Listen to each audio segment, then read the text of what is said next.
안녕하세요, 트래블튜브. 오늘은 미국에서 절대로 중국 비행기 타지 말라고 하는 이유라는 주제로 이야기해 보겠습니다. 미국의 월스트리트 저널은 최근 절대로 중국 비행기에 타지 말라는 논조에 보도를 했다고 합니다.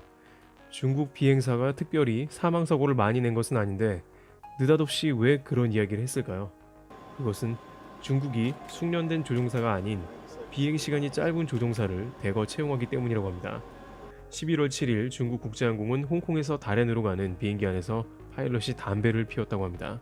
담배 피우다가 잘못 조작해 비행기가 급 강하하며 기내에 산소 마스크가 떨어지는 등 난리가 났습니다. 파일럿이 기내에서 담배 피운 것은 절대 일어나서는 안 되는 일이라고 업계에서는 입을 모으고 있습니다. 중국의 여행 수요가 늘어남에 따라 항공사업도 커지는 반면 경험 많은 숙련 파일럿 공급이 못 따라가고 있습니다. 이렇게 파일럿이 모자라자 중국에서는 해외의 파일럿을 대거로 스카우트하는 모습도 있습니다. 우리나라의 항공사에서 숙련 조종사들이 2배 이상의 연봉을 제한받아 중국으로 이직하는 경우도 많습니다.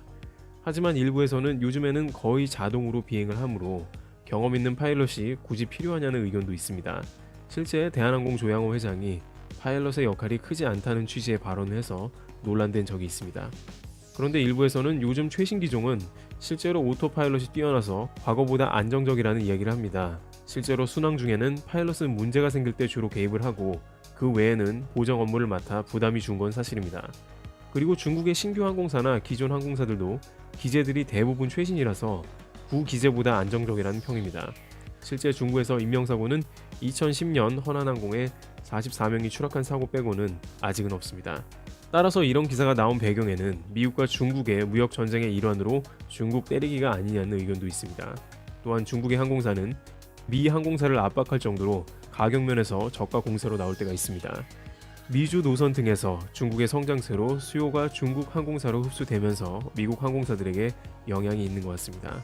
또한 중국에서 미국 항공사를 상대로 대만, 홍콩 등을 모두 중국 카테고리 안으로 집어넣으라는 협박도 했습니다.